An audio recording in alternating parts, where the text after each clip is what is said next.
Hello, everyone. Welcome. It's another episode of Geekonomics. We are back. Brian is here with his They Live shirt. He's fresh out of bubblegum. And we are ready to talk all things nerddom. How you doing, Brian? How's things? How's life? How is you? How is you? I like that. How is you? Should put that on a shirt. How is you? Yeah. I is good. Good. We got some news. We have the Halo season finale and series to talk about. And then a little bit later on, second half of the show, we're going to have our friend Matt Ryan on. Yes. He's going to talk all about his new comic he has coming out, Brenda. And he's also be talking to us about CliffsCon, big hotel show coming up next weekend. Or this coming weekend, I should say. Yeah. Yeah, this weekend. Yeah. Blows by quick. This weekend down in Bristol. Yes. Very excited for that show. I mean, this is going to be like my first show without dragging 7 boxes of comics with me. Yeah. I'm actually in the process of getting stuff together. But yeah, it should be a good show. Sunday, Memorial Day weekend, 10 a.m. to 3 p.m. 9 a.m. is going to be early bird, Bristol, Connecticut. We'll talk more about that later. Yes. Over the weekend, I went to my first celebration of life events for a friend that passed away. Yes. And I like this idea that people are doing now. Yeah. I think it's more of it's a party atmosphere. You're celebrating your friendships with everybody, but you're remembering that person who passed. And you know that if that person was alive, they would definitely love that idea as well. Yeah. And I'm all for it. I just wish more people would do this because I think it's a fantastic idea. It's just, I think and even just going through the stuff with my mom and everything and all that too, it's like you're kind of like, you're done being sad, kind of. You kind of want to like remember that person in a happy way. And right. With the people that she would have wanted to be around and used to enjoy partying, like being around at parties and events and things. And you want to talk about that stuff. And like, I don't know, I feel like the other way of doing it, not a bad way of doing it. Other people have their own feelings and how they do things. But I know for me and my family, we've talked about it a lot. And it's just like, you just want to like, remember the good times. You don't want to be sad. Like, I don't want to be sitting in a room for hours, just people walking by telling me, you know, sorry for my loss, yeah, I know, thank you. Yeah. Like I want to like remember my mom in a good way and the fun times we had and the parties we had at my parents' house. And, you know, she would have loved that. She used to love having those Memorial Day parties and all the different things and stuff like that. So totally. Yeah. And I know that one's coming up. And it's just, it was definitely interesting. This one was at the Summers KFC. It was packed because there was a Jack and Jill happening in the outdoor pavilion. There was another Jack and Jill sort of thing happening upstairs. Jeez. And then you have a life celebration happening at the bottom. Place was mobbed. Wow. I saw people I have not seen in well over 15, 20 years. In my early 20s, a lot of these people, I was friends with. I'm still friends with them, but not like in-person friends, like your I haven't seen them so long.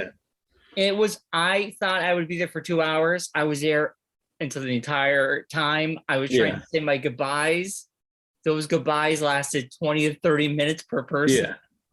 But it was a great time and a great celebration of our friend Mike Richardson, who passed away. But yeah, and then another friend of mine from Chi-Chi's just passed away, and they're going to be having a life celebration this summer. So that would be interesting as well. Yes. Yeah. I know. It's weird. It feels like once you hit a certain age, you get more of those than you get other things. You usually get like middle, like 20s and 30s, it's weddings. Yeah. And then once you get past 40s, it just seems like funerals. Yeah. Or second weddings, right? Yeah, second weddings. Yeah. Second or third weddings. Baby showers. Yeah, baby showers are very common now. Yeah. But it's the funerals seem to be popping up everywhere now. Yeah. The longer you live, the more of them you'll go to. Yeah. Sadly. Unfortunately. Yeah. Beyond that was my weekend. Mark, how was yours? It was good. Just been doing we did nothing. That was the plan. The plan was it was gonna be warm. We decided we're not doing a dang thing. We're not leaving the house, really. We're just sticking around. Claire went and had her hair done on Saturday. With a friend of mine from high school, actually, is her hairstylist now. So kind of keeping it quiet. The next couple of weeks are going to be busy. Yeah. I know it's going to get busy. So I just kind of wanted to just like veg out for a weekend and not really think about anything and just, be, which has been nice. Nice. Yeah. Sometimes you need that. I'm kind of, Sunday was my more relaxing day. And we got Memorial Day weekend coming up. Yeah. Then my mom sings the next weekend after that. Yeah. And then I'm back into the grind of the kart series again. So just trying to keep myself sane before it gets too crazy. Right. Totally. I did watch the season finale of Saturday Night Live. Yes, so did I. Saturday, yeah. Watched it live, which is not normal for me. Yeah, me neither. So I usually watch the next day, but I heard the rumors. I had to see if they were true. Yeah. Sadly, Kate McKinnon's leaving. I love her. A.D. Bryant's leaving. I love her too. Yeah. Pete Davidson is leaving. I like him too. Kyle Mooney.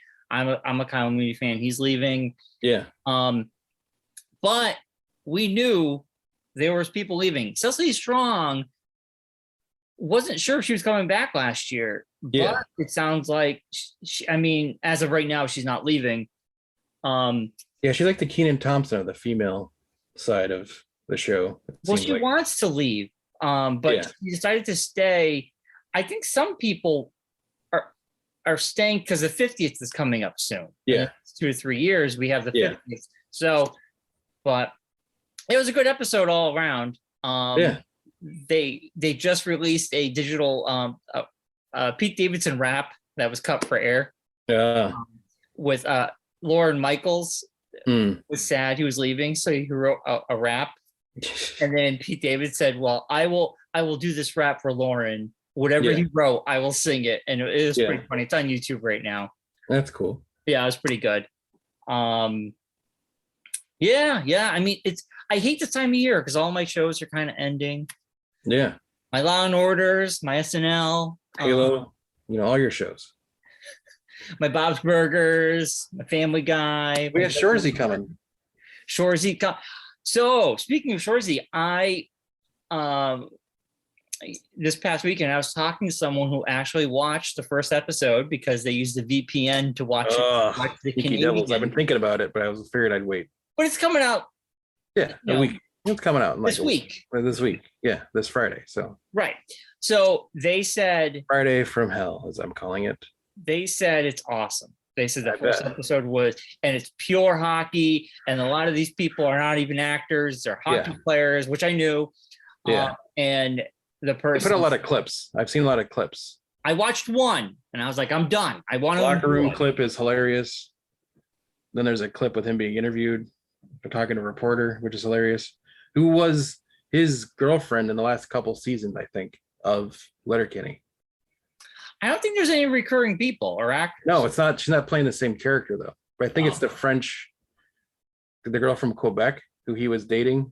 Oh, okay. And then she went to the bar and she was making out with a guy in the hallway. Yeah. I think that's the reporter. She looks familiar.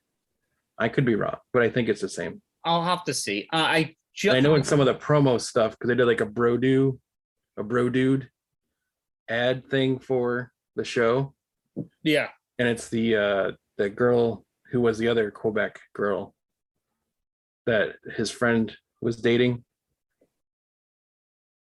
when they had that episode where he was fighting the guys from Quebec. Yeah. She ended up working for Bro Dude.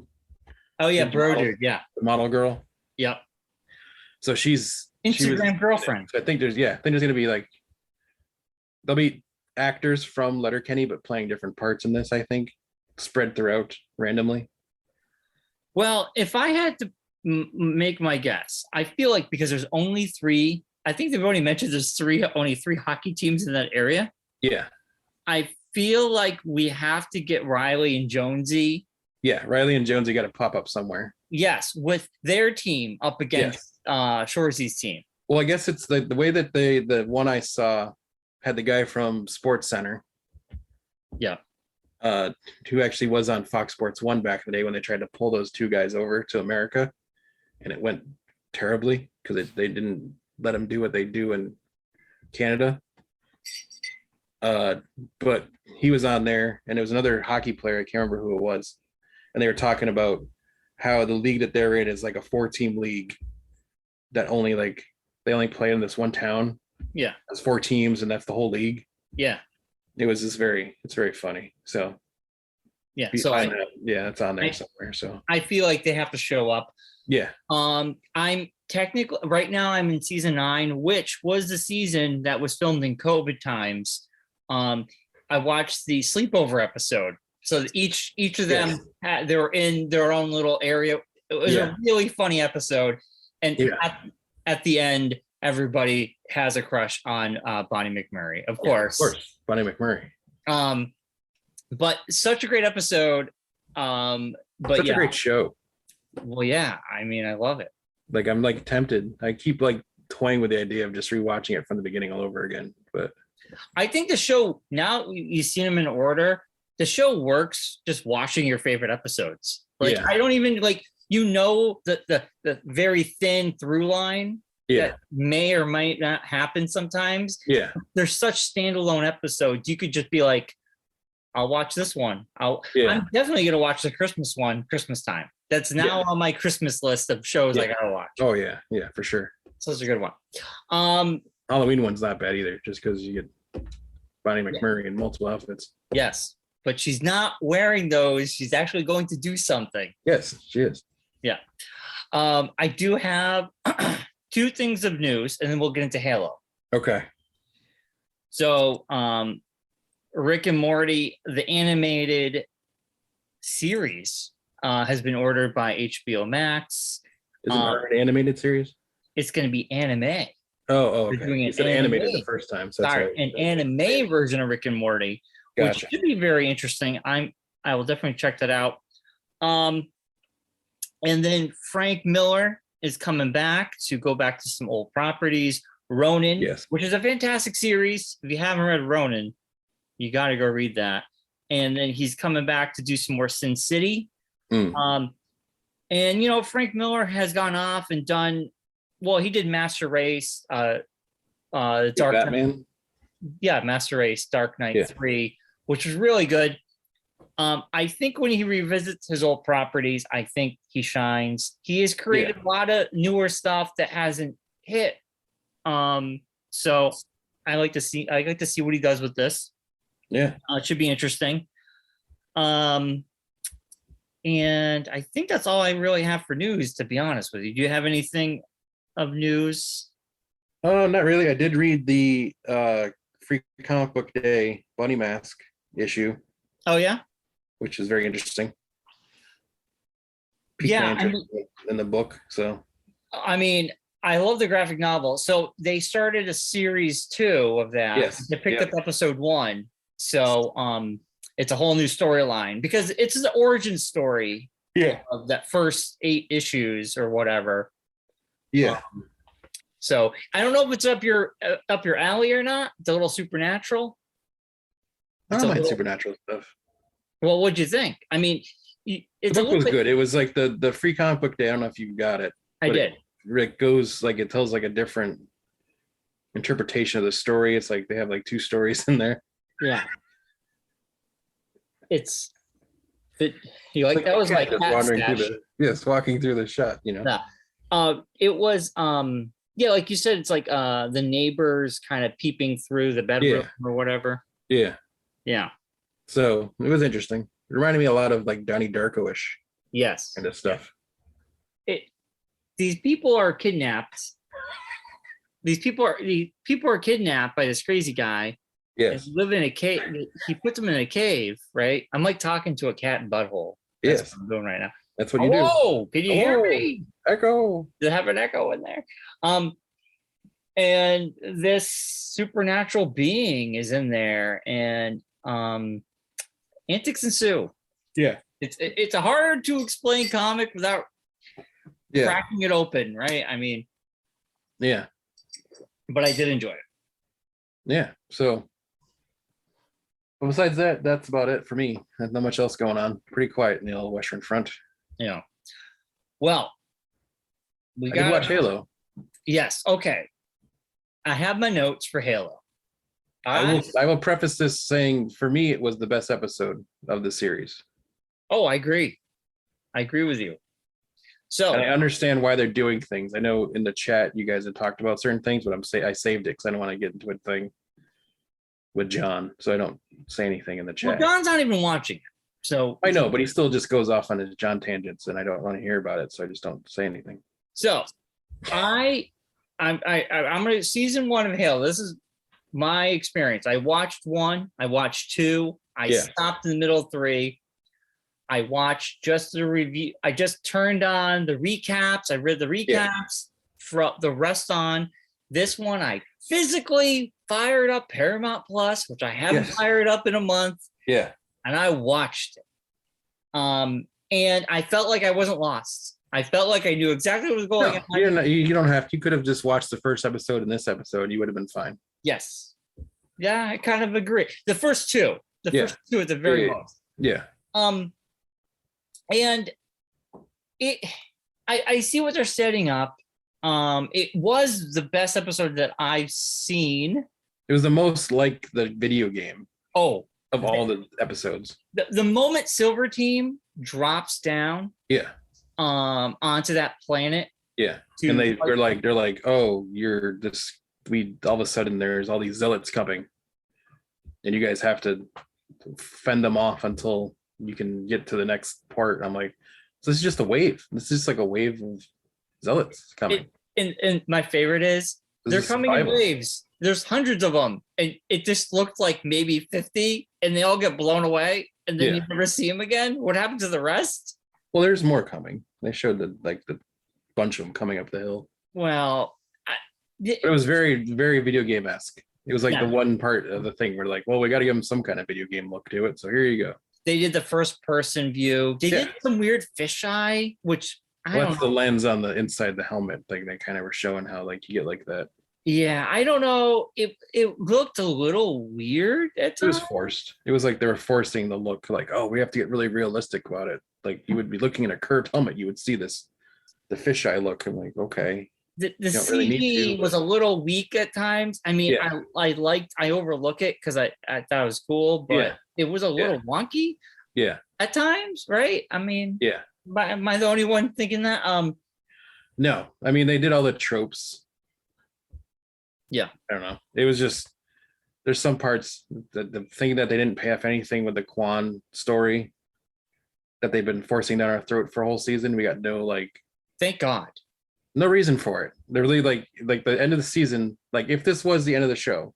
Yeah. If, for some reason they decided not to do the second season. There was no payoff to anything that was in that Quan story whatsoever. There was no, you really could not even have that in the show whatsoever. And no one would know any different. It would have made the show so much better without Quan. I'm telling you. It's like there really is no. It's like somebody in the executive producers had some idea to do this, and that's why it's been shoehorned in. Yeah. To the story. There's really no reason for it whatsoever. None. And I think having no Quan in this episode made it better. Yeah. But you're right. There was no payoff. No, not at all. Yeah. So you have the Covenant. Basically, they have the plans to. They were going to use McKee to Yes. get them on the Halo and then kill her, basically. And Halsey was basically going to have Cortana take over Master Chief's body and basically, basically they were having the same plans on both the different sides. Yeah, because she just wanted the Halo too. Yeah. So they're using these people, but they're special. But they're special people. Why would you use the special people? Well, that's what happens. But okay. So, anyways, I got bones to pick. I bet you do. The bone I gotta pick is Master Chief takes out his butt chip. Then what's her face takes out her butt chip. They're emotional. He sees Master Chief take it out. Yeah. So then they're kind of rogue. Why the rest of the Silver team are still brainwashed. They still got their chips in. They should be following orders. No if, and, or but chips about it. Well, Master Chief does. It's to show that the chips themselves weren't powerful enough. That's what it's showing. It's showing that the chips, like they have an attachment to Master Chief and Kai. They're part of their team. They've been raised together. They've been together this whole time. It was them like trying to say like feelings can overpower anything, basically. And there was no like Halsey to override their feelings with the chip. I know. So years of brainwashing. There should have been more conflict other than Master Chief. Well, they showed conflict if you'd seen the last episode, which you didn't see the whole thing. You watched the recap of it. Yeah. In that episode, when they were doing the fight scene, they were like moments of conflict amongst those two characters. Like they had like they were like, we don't want to do this to you, Chief. We don't want this to happen. Don't fight this. Let us just take you in and we'll figure it out. So there was like that impetus of that happening. So it was leaking into them already. Yeah. That they were questioning why they were having to do this. It just seems like they kind of like just paid off that in this episode, kind of. All right. Well, I mean, I just feel like there should have just been more like conflict of them. It just seemed like I mean, it wasn't as it wasn't well written, but it was just there was at least basic things dropped to like be like they might turn. All right. So there was because I felt that was just too easy. And I think it's also I think the way they were portraying it in the episode too was that Chief is like their older brother of the whole group. So they always like go off of him. And if he's the one that's telling it to them, it's like, they're like, we know this isn't right. We know we shouldn't be attacking Chief. He's our guy. Right. Why would we, listen to the upper people when the guy who's been with us side by side this whole time? They're like showing that camaraderie thing of, soldiers, brotherhood is more powerful than. But in the same, a lot of like loose strings that they tried to connect together. I was about to say, in the beginning of the series, they were going to turn on what's her face when she was just questioning things, and they're like, "What do you talk?" Like, so it's just like they didn't give a shit about. It just shows. It just to me, I think they're trying to portray the fact that the other two are very weak-minded, and they're just followers, and will just do whatever they're told, basically. Yeah.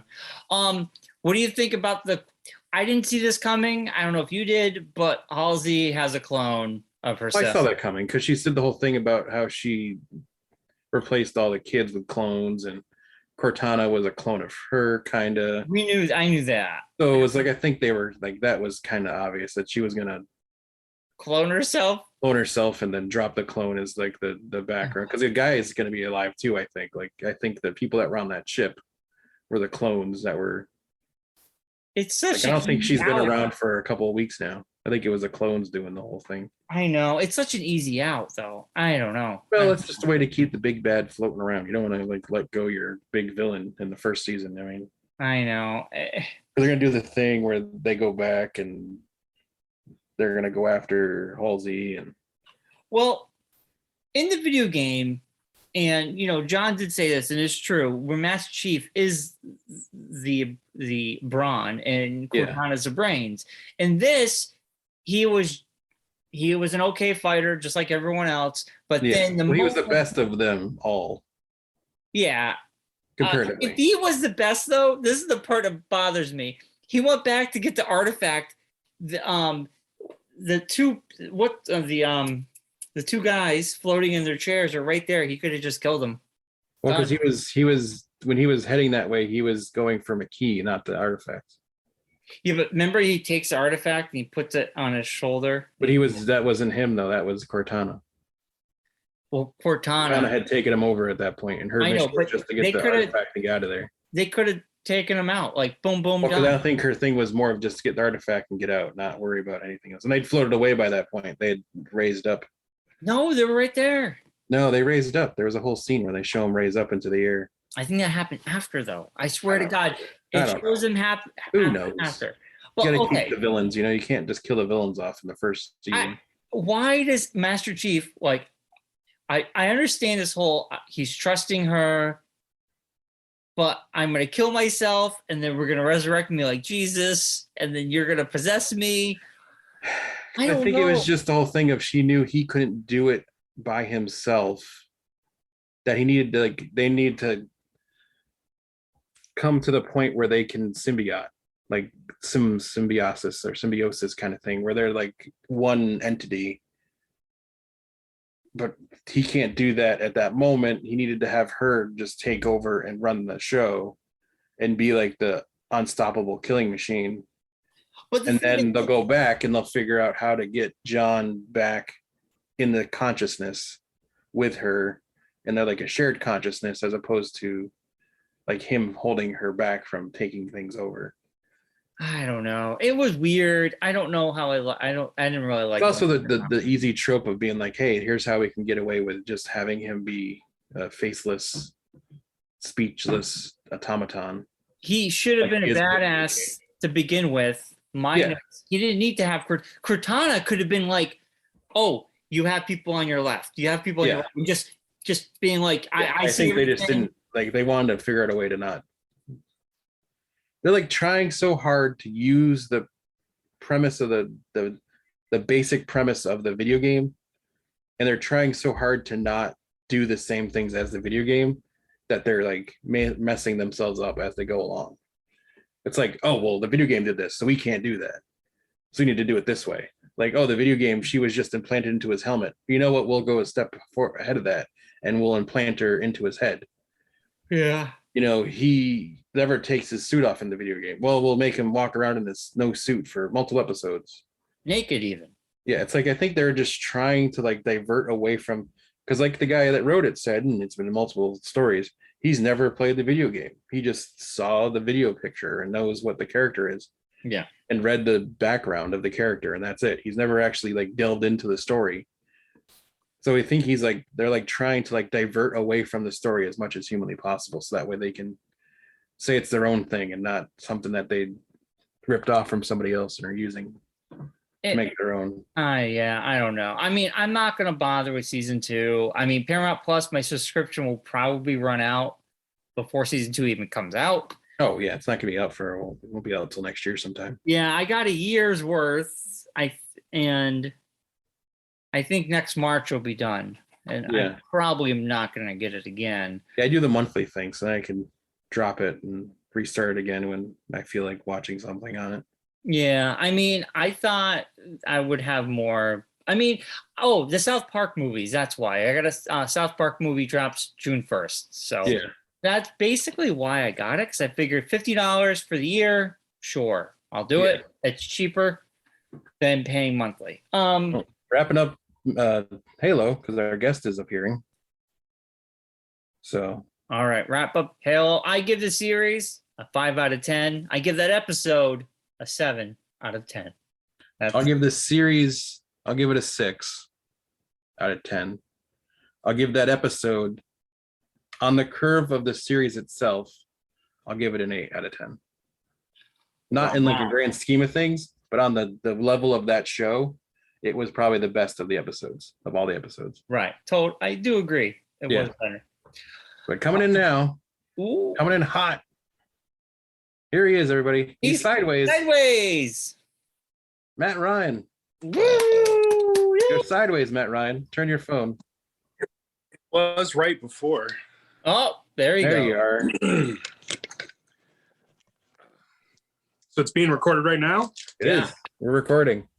We've already been doing the show for half an hour. We're ending it with you. You're our ender. Yeah. You're a big main event. ClipsCon. We got to talk about ClipsCon and your upcoming We got book. a cat. Now we got a dog. And your dog.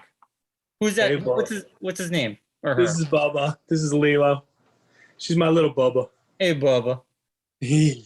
It's getting weird. She's really tiny. We got Brian's cat walking across the screen. Now we got a dog. Yeah. Gotta love it. My cat will not come near me. So, Here's we got two dogs now. What dog's this?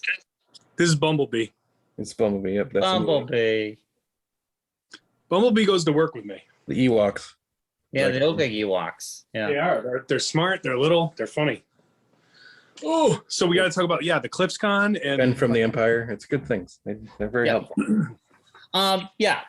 ClipsCon, and so let's talk about Sunday. This Sunday's event. Yeah. Don't be scared. It's okay. We'll be fine. I'm not scared. I'm good. He had that petrified look on his face. Was like, oh yeah, it's Well, coming. it's weird. I'm home. I feel a little unsettled. Like it's just weird. Yes.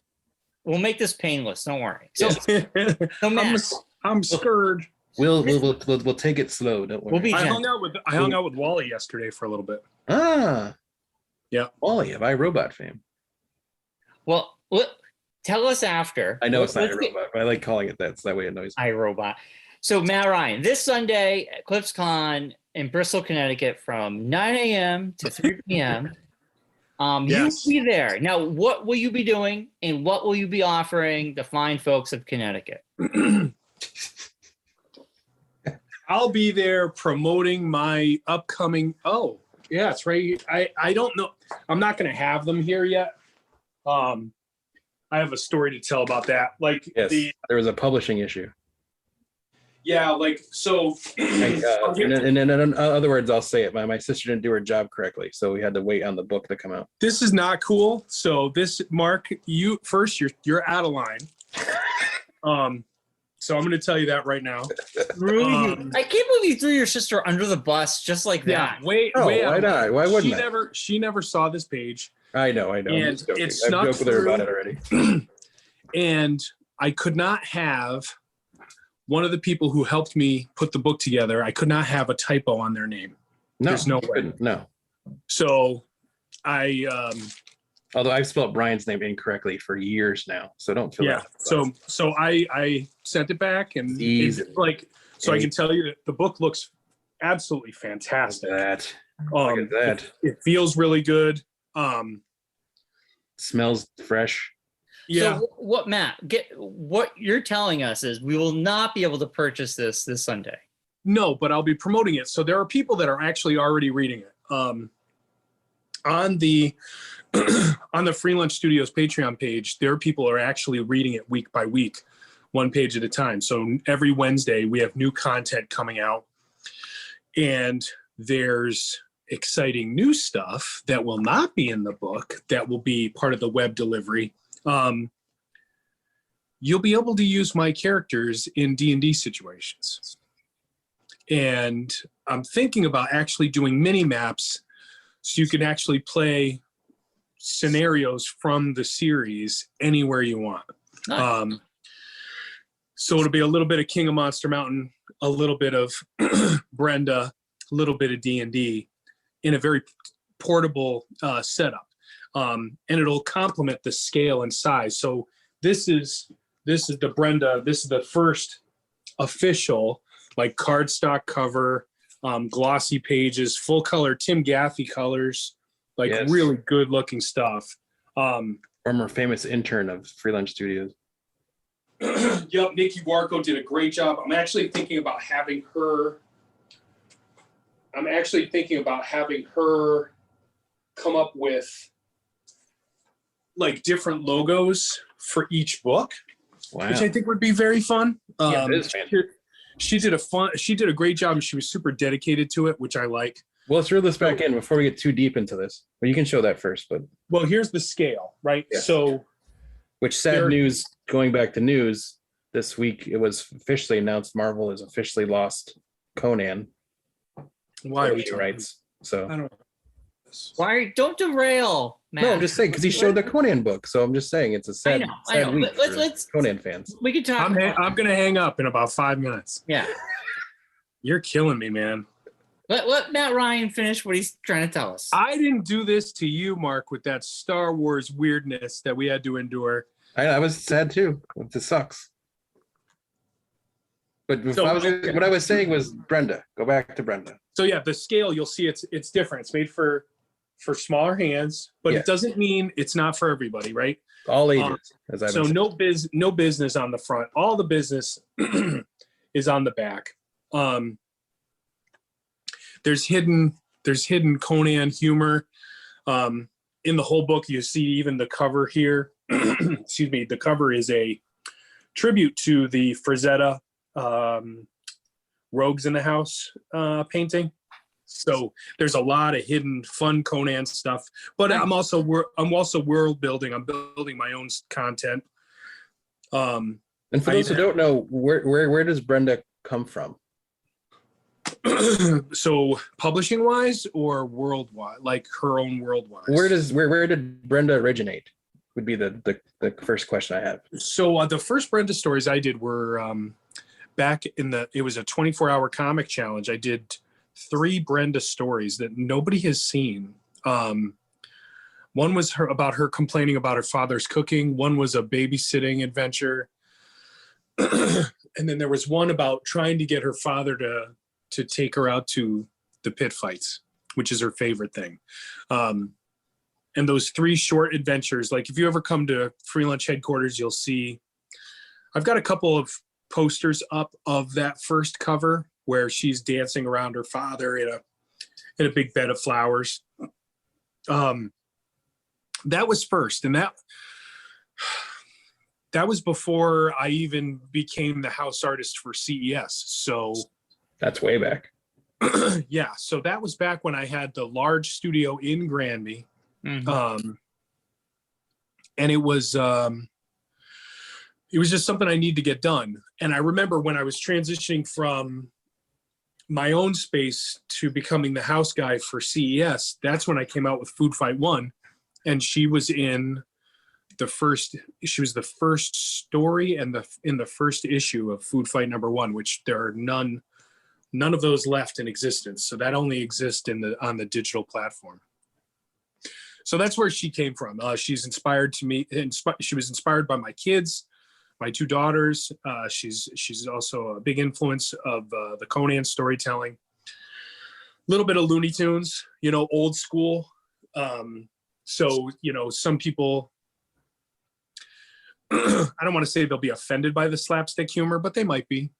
The characters will do terrible things to each other. People are offended by everything nowadays, so it's not worth it is weirdly worrying about. Yes. Yeah. I think if you don't bring attention to it, I don't think it matters. Yeah. Yeah. So, and then I think anybody would like it. I'm super excited about it. It's been a long time coming. I told the story on the show before how the first time I heard about it was when we were going to one of Bill's first shows, I think at the mall, and we went to breakfast at IHOP, and Matt came in with this huge notebook and sat down across from me at the table. We were just talking about other stuff. He's like, "Hey, I have this idea for a book I've been working on," and he just read me out a full notebook of 4 stories of this character that was in Food Fight that I knew about from that. He was like, "I'm doing this. I'm going to do this. This is my big thing. I'm working on it. I'm going to do it." That was 4 years ago. Yeah, and it was 100. It was 100 pages of roughs. Yeah.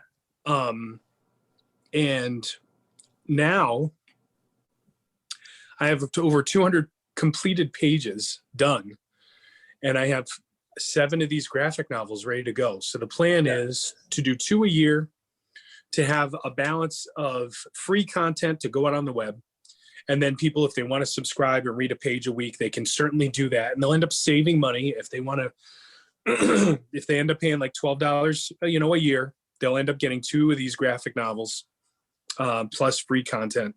The plan is I'd love to do like a little handbook of the monsters and the creatures. And I would love to reprint her original adventures.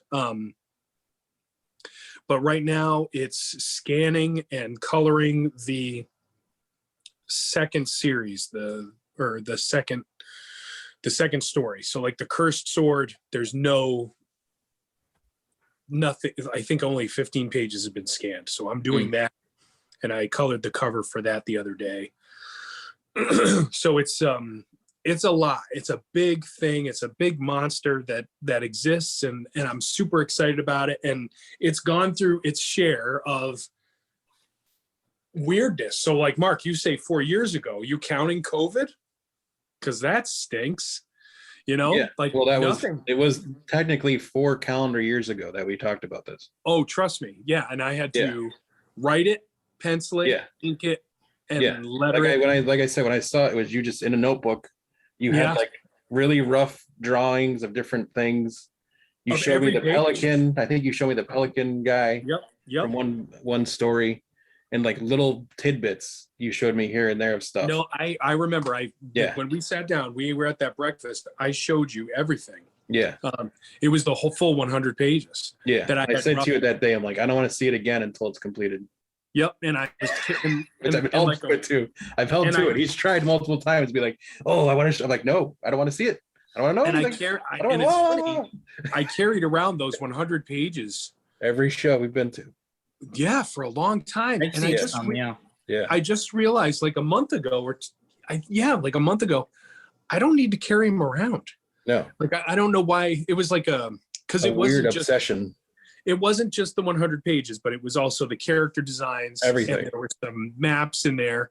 So I streamlined it down. I actually have it. It's like an orange folder in my bag now. So it's much more streamlined. So I'm not breaking my back. Carrying a huge backpack, and you've like held it like it's your baby. Do you want to see? Do you want to see like a cool thing that? Yeah, sure. We'll see cool things. So this is. So this is what I bring. This is the bin that I carry my pages around in, and I have. So I work at home almost as much as I work at the office. Come on, where is it? There it is. So this is going to be. This is the cover for the. Wow, that's nice. That's the cover for the 5th graphic novel. Wow, that's crazy. That's really good. So Matt, I got 2 questions. Yeah. We're going to go back to the beginning. Now, it sounds like there was a mishap with the printing, if something was misspelled. So those graphic novels you will not be selling them on Sunday because of that, correct? Yeah, but I also but I will have these. So this was a cool thing. This is where Brenda meets the Zombies basketball team. This is where my worlds collide. Oh. This is same size, but it's a Brenda adventure in there. And take a look, like thinking ahead, same size. Nice. So it's all kind of roped together. So I will have these, and I'm going to do like Brenda inspired caricatures if people will let me. Okay. The other question is, because you can't sell that, you're waiting to get it reprinted. Will you have a mailing list or a QR code where people can put their name down or pre-purchase it online and mail it out, or however you're going to do things, so that way when you do have them, people will know? That's a great idea. I'll do that. I'll do that. Okay. The reason I ask is because this is the one thing I love about Matt is we come up with ideas randomly, and he's like, I asked because I was excited to get that, and obviously it's not going to be there. But if you had a mailing list where people can be like, they could sign up, or if you're selling it online, you have a QR code. People can literally pay for it on their phone, and when it's ready, you just ship it to them. I mean, I don't know which way you're going, but it at least gives people an incentive to come visit you the next time, to buy it. Pick up their book they already ordered. Yeah. Oh, yeah. One thing, Brian, you've published your your Twin Peaks book. Yeah. And which Matt has prominently in his living room on his mantle. I want to ask you about this. So like when this book is slowly coming out digitally, I don't want to make it available on Amazon until it's done Right. on the web. So you think that's a good idea? Yeah, I mean, well, if you put it on Amazon for a digital, you can sell it on digitally and physically. Amazon does take a big portion of those sales. Which is fine. That's fine. If that's fine with you, you should do it. I mean, and I think digitally, I mean, we still sell like 4 or 5 digital copies of our book a month. I don't want to short sheet. Like, so I have people that are invested in the story that are reading it week by week. And I think your Patreons are getting the week-to-week sneak preview, early access. They're getting all that. And then when you have a compilation, you sell it to the mass. Yeah, I would wait until you have the full book done. Right. One book, and then put it digitally out for sale. Yeah. So wait. So put it on. If you do it ahead of time, then like the people who've been doing it the week to week would just jump to the digital and just read the whole thing. Right. Right. And your Patreon is basically their early access. You're giving them, that's what they're paying for. Yeah. Yeah. Yeah. Okay. Yeah. So I think that's good and we'll definitely, Mark will put your Patreon on the page or in the notes, the show notes. That'd be awesome. Yeah. What is your Patreon? What is it? Say it out loud. Patreon / Free Lunch Studios. www.patreon. I didn't put an ad for it in the book because it's all based at freelunchcomics.com. If you go to the website, the landing page for the Patreon is right there. Gotcha. All right. We'll definitely promote that for you. So I'll show you here's another cool thing. This will not be in the graphic novel. This was a teaser image of the next edition. That's pretty cool. We pulled that out. Yeah. That is I love the artwork. It's so good. Thank you. I'm really excited about it. I think it's going to be just because of the audience of who I work with, and it's going to redefine like my comic presence, right? Right. I've told Matt this beforehand. I've said this to him multiple times. My favorite thing he's ever done is the Terra Wellfleet. Yeah. And I have a very strong suspicion that this is quickly going to supplant that as my favorite thing that Matt's done. I hope so, but if not. But there is a second Terra Wellfleet coming, so that can be taken back over again. There is a second Terra Wellfleet that's done. It's just a matter of me putting it out there. Yeah. Which I can't wait for, because that's you know what's nice is literally my favorite thing he's ever done. One long crappy plane ride or something, I can wrap that up and scan it back when I get back to the office. Yeah. But yeah, I'm Brenda's like your new mascot. I'm sorry? I feel like Brenda's your new mascot almost, you know? Yeah, she will be. Brenda is going to be the flagship. She's going to be the... Yep. The shark will still be on there. Like the shark is still going to be on the back cover. Yeah. It'd be a lot easier to sell to people too, because your main thing now, bigger, is like your bigger book now. Yeah. We deal with a lot, and it's a little bit more difficult you have to be particular about who you promote that to. Whereas Brenda will be a lot easier to sell. I'll tell you that much. Yeah. Yeah. I'm not going to. A lot easier to give out to people. Hey, come here, read this. The weirdest thing I was actually doing the home show in your old hometown in Enfield. Brian's hometown still. And someone came up to me and they're like, there's a lot of anger in your artwork. I'm like, whoa, okay. Well, I can tell you there's not. And we had a very interesting conversation. She got really put off and I was like, okay, see ya. I think it depends upon what they're reading. She was looking at Food Fight. It was at the mall. I didn't bring anything crazy. I mean, you know what though? You have to fighting chop it up. So they're projecting. They're like, So that's great though. As an artist, you got Everyone's interpretation's their own interpretation. Yeah. Yeah, you got a reaction, good or bad. And you know what? If it's bad, that's still good for you because someone got a reaction. Yeah. And they're just they're projecting their own feelings onto your artwork. Well, like I was telling Brian I think it was last week's show, we were talking about Free Comic Book Day, where of all the things I've been to with you, I think I experienced like the coolest thing I've ever experienced doing stuff with you at shows. And I wasn't even working the show with you. I just happened to go and hang out with you for a little bit. When that kid like randomly came in and said the reason why he even came to the shop was because he saw you were going to be there and he saw like your art and everything. And he was like, I was like, what the heck's going on here? That was just like, want to put him on a lie detector to be like, really? That was really cool. Did someone pay you? What's going on here? And he wasn't from close. He was from far away. No, he was from far away. It was like South Windsor somewhere. Wow. That's awesome. That's so cool. It was really nice. Very touching. Yeah. Thank you, little boy. Yeah. The little boy, that was his mom that told you. Yeah, his mom was the one that said you right anger. Yeah, you angrily. They sent the boy to make good. To make good. But going back to CliffsCon, which is coming up, because Brenda will be coming the next month or so, possibly. Mm-hmm.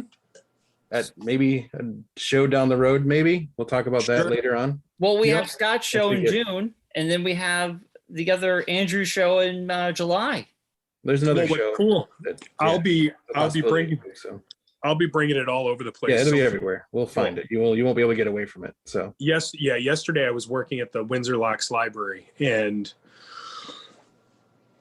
I let the librarians look at it, of course, while I was drawing their customers, and they were all about me doing a signing and a release party at their library. Nice. James McCree, who owns the Brick House, he wants to do something. It's a comic shop for people who don't know. What's that? Is that a comic book shop or what is that? James runs every 2 weeks. It's like a open comic warehouse sale, and it's really cool. So like, I went down there a couple weeks ago. No, it was back in March.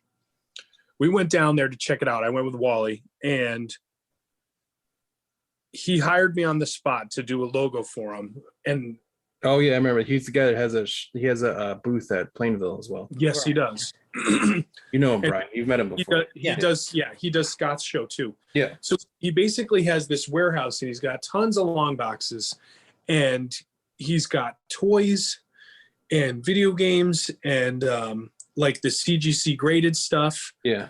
And he does a really good job, and it is his full-time job now. He's just driving around to different collections and bringing stuff back. So he's constantly cycling through stuff. So he's really and he only does it every 2 weeks. So it's not, he still does the shows and all that, but he's hustling. He's getting stuff done. It's very, very cool. I got that guy that bought all your stuff from your tag sale, Brian. It's not him, but it's sort of like that. Yeah. Did you hear that story yet, Matt? We talked about it last week on the show. Some guy came to Brian's tag sale and just bought all his comics right from him. Nice. Everything. Well, every box he had, just about. Yeah, all 7 boxes gone. I wonder who it was. I'd never seen him before. I told him about Scott's show. He'd never heard anything about any of the shows. Nope. He buys for his own collection. He told me he's got about 30,000 in his own collection, and then he sells what he doesn't want online, and that's what he does. He works from home. That's what he does. No kidding. Wow. Yeah. Crazy. That's pretty cool. Yeah. But anyways, the other reason why we wanted to have you on, CliffsCon. That's the other thing we need to promote here. Oh yeah. So CliffsCon, tell us about it. What's going on? What will you be doing at CliffsCon?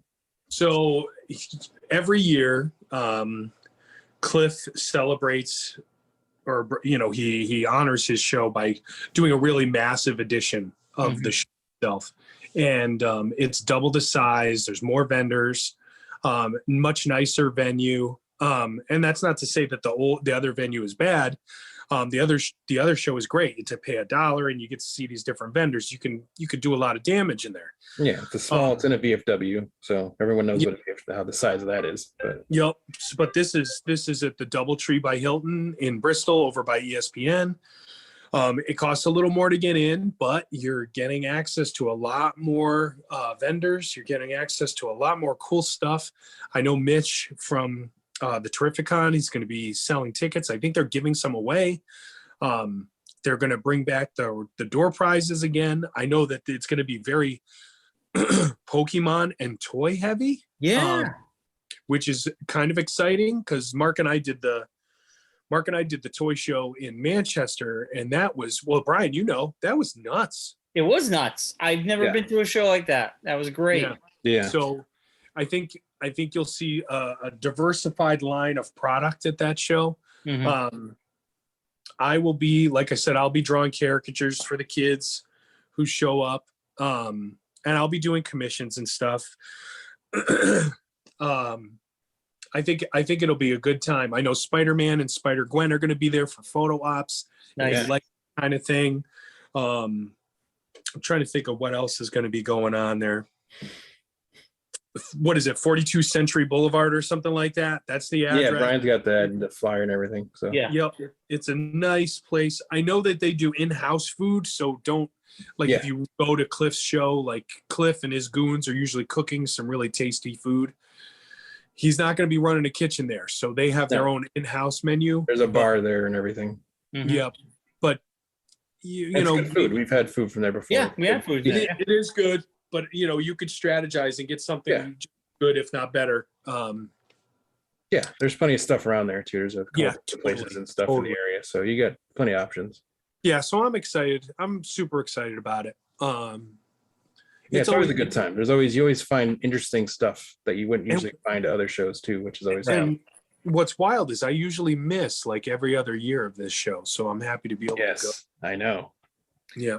The last one working in a booth by myself, and it's not as fun. Was in November. Was Cliff had this show in November at the Bristol. It snowed. That was a little. Yeah, it was a little snowy out right before the holidays. It was a good turnout.